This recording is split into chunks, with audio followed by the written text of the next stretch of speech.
Et salut tout le monde, ici Yax Rider. Et aujourd'hui, on se retrouve pour une nouvelle vidéo théorie.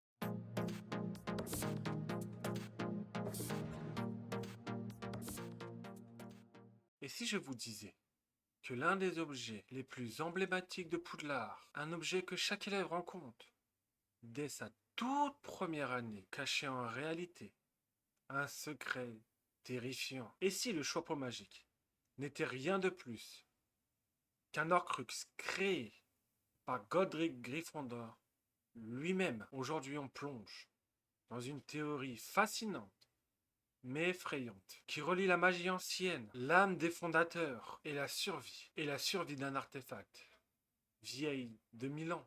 Les origines du chapeau magique.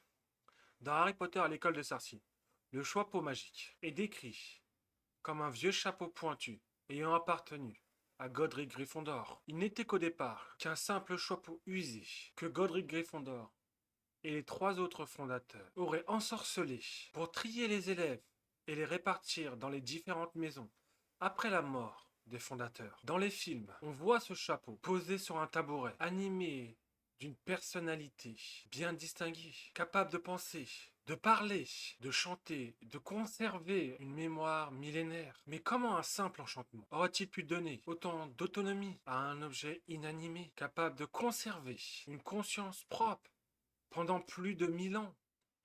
Qu'est-ce qu'un Horcrux? Dans Harry Potter et le prince de sang mêlé, Dumbledore explique à Harry que créer un Horcrux consiste à enfermer un fragment de son âme dans un objet pour le rendre indestructible tant qu'il existe. Un Horcrux est donc un objet doté d'une conscience résiduelle, parfois même capable de communiquer. Prenons le cas du journal intime de Tom Jedusor dans Harry Potter et la Chambre des Secrets. Il communique avec Ginny pendant des mois. Alors est-ce que la ressemblance avec le chapeau devient troublant? Le chapeau parle, le chapeau lit dans l'esprit, le chapeau transmet une volonté et des souvenirs qui dépassent largement de simples sortilèges.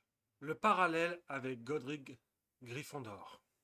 Et si Gryffondor craignait que ses idées disparaissent après sa mort, avait utilisé un rituel interdit pour enfermer une partie de lui-même dans son chapeau, cela expliquerait sûrement pourquoi le chapeau reprend les maisons des fondateurs, triant les élèves selon leur qualité. Il connaît des secrets qu'aucun autre objet n'est censé savoir, comme l'existence de la chambre des secrets ou les traits intimes des élèves. Il a le pouvoir de matérialiser l'épée de Gryffondor, une arme pourtant réputée pour n'apparaître qu'au véritable Gryffondor, dans le besoin, comme dans Harry Potter et la Chambre des Secrets, ou lors de la bataille finale.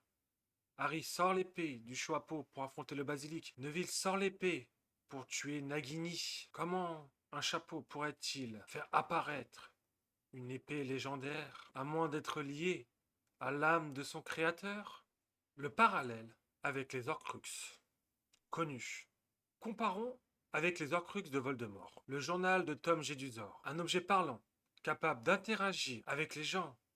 Ginny a communiqué avec lui. Harry aussi, il lui a même montré les souvenirs quand Hagrid s'est fait arrêter après la mort de Mimi Géniard. La bague des Gaunt, remplie d'une mémoire persistante. Le diadème de Serre d'Aigle murmure des pensées corruptices. Et le médaillon de Serpentard qui se défend en montrant les pires peurs de la personne. Regardez ce qui s'est passé dans la forêt quand Ron a tenté de détruire le médaillon. Il le dit lui-même.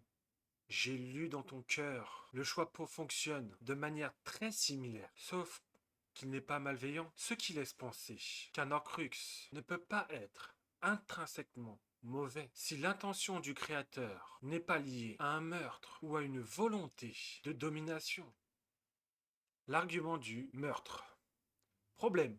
Pour créer un Horcrux, il faut commettre un meurtre. Il faut déchirer son âme. Rien ne laisse penser que Godric Gryffondor ait tué quelqu'un pour créer le chapeau. Deux possibilités se présentent. La théorie radicale. Godric Gryffondor aurait commis un meurtre rituel pour s'assurer que son héritage perdure à tout prix. Un côté sombre et méconnu du fondateur. Ou alors la théorie alternative. Gryffondor aurait découvert une forme pure de création d'Horcrux, sans meurtre, grâce à une magie ancienne, aujourd'hui disparue. Cela ferait du chapeau un Horcrux unique, un artefact sans corruption. Les implications pour Harry Potter. Si le Choixpeau est un Horcrux, alors ça veut dire que chaque élève qui le porte entre en contact direct avec le fondateur, avec un fragment de l'âme de Godric Gryffondor. Cela expliquerait pourquoi le chapeau semble parfois influencer sur la destinée des élèves, comme avec Harry, à qui il propose sérieusement la maison Serpentard. Cela expliquerait aussi pourquoi le chapeau est indestructible. Ni le feu, ni le basilic ne l'ont détruit.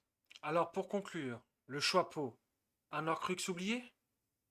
Alors, et si depuis le début, les élèves de Poudlard portaient sur leur tête un Horcrux, sans même le savoir? Non pas un fragment d'âme maléfique, comme ceux de Voldemort, mais un souvenir bienveillant de Godric Gryffondor lui-même, chargé de perpétuer son héritage. Le Choixpeau n'est peut-être pas seulement un vieux chapeau enchanté, mais la preuve qu'un morceau de l'âme de Gryffondor continue à veiller sur Poudlard 1000 ans après sa mort.